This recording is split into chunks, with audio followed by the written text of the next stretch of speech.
എടവണ്ണപ്പാറ സംബന്ധിച്ചിടത്തോളം വ്യാപാരികൾക്ക് വളരെ ആശങ്കയുണ്ട്. ഇത്തരത്തിൽ രാത്രി അർദ്ധരാത്രിയിലൊക്കെ ഇത്തരം മോഷണം നടക്കുമ്പോൾ സ്വസ്ഥമായും സമാധാനമായും കിടന്നുറങ്ങേണ്ട വ്യാപാരികൾക്ക് വലിയൊരു ആശങ്ക സൃഷ്ടിക്കുന്നുണ്ട്.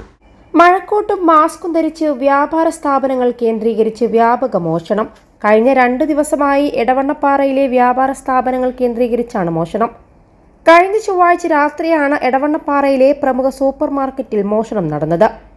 വീണ്ടും എടവണ്ണപ്പാറ വ്യാപാര സ്ഥാപനം കേന്ദ്രീകരിച്ച് മോഷണം നടന്നു.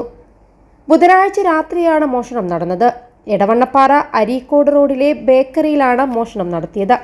ചൊവ്വാഴ്ച മോഷണം നടന്ന സൂപ്പർ മാർക്കറ്റിന്റെ ഗ്ലാസ് ഡോറിന്റെ ലോക്ക് പൊളിച്ചാണ് അകത്തു കടന്നത്.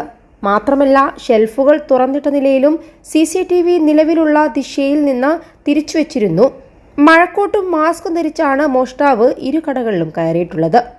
ഇരു കടകളിലും ഒരേ ആള് തന്നെയാണോ കയറിയത് എന്ന് പോലീസ് പരിശോധിച്ചു വരികയാണ്. സൂപ്പർ മാർക്കറ്റിനകത്ത് മോഷണത്തിന് കയറിയത് പുലർച്ചെ 2 മണിക്കും 3 മണിക്കും ഇടയിലാണ് CCTV ദൃശ്യങ്ങളിൽ നിന്നും വ്യക്തമാകുന്നത്.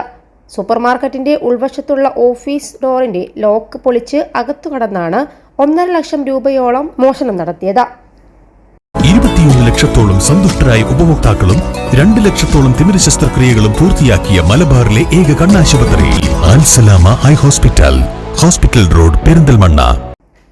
എടവണ്ണപ്പാറയിലെ മോഷണങ്ങൾക്കെതിരെ ശക്തമായ നിയമ നടപടി സ്വീകരിച്ച് പ്രതികളെ ശിക്ഷിക്കണമെന്നാണ് വ്യാപാരി വ്യവസായി ഏകോപന സമിതി എടവണ്ണപ്പാറ യൂണിറ്റ് ആവശ്യപ്പെടുന്നത്.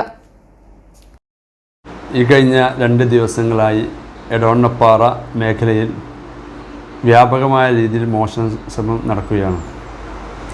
എടവണ്ണപ്പാറ അരീക്കോട് റോഡിൽ പ്രമുഖ സ്ഥാപനങ്ങളിൽ കഴിഞ്ഞ ദിവസം കയറുകയും ലക്ഷക്കണക്കിന് രൂപയുടെ സാമ്പത്തികമായും മറ്റും നഷ്ടവും സംഭവിച്ചിട്ടുണ്ട്.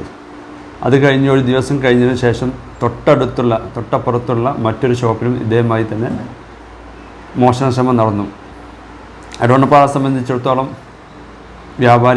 വ്യാപാരികൾക്ക് വളരെ ആശങ്കയുണ്ട്. ഇത്തരത്തിൽ രാത്രി അർദ്ധരാത്രിയിലൊക്കെ ഇത്തരം മോഷണം നടക്കുമ്പോൾ സ്വസ്ഥമായും സമാധാനമായും കിടന്നുറങ്ങേണ്ട വ്യാപാരികൾക്ക് വലിയൊരു ആശങ്ക സൃഷ്ടിക്കുന്നുണ്ട്. ഞങ്ങൾക്ക് അധികാരികളോട് പറയാനുള്ളത്, എടവണ്ണപ്പാറയിൽ നൈറ്റ് പെട്രോളിംഗ് ശക്തമാക്കുകയും കുറ്റമറ്റ രീതിയിൽ അന്വേഷണം നടത്തി കുറ്റവാളികളെ നിയമത്തിന് മുമ്പിൽ കൊണ്ടുവരണമെന്നാണ് വ്യാപാരി വ്യവസായി ഏകോപന സമിതിക്ക് അധികാരികളോട് പറയാനുള്ളത്. അതുപോലെ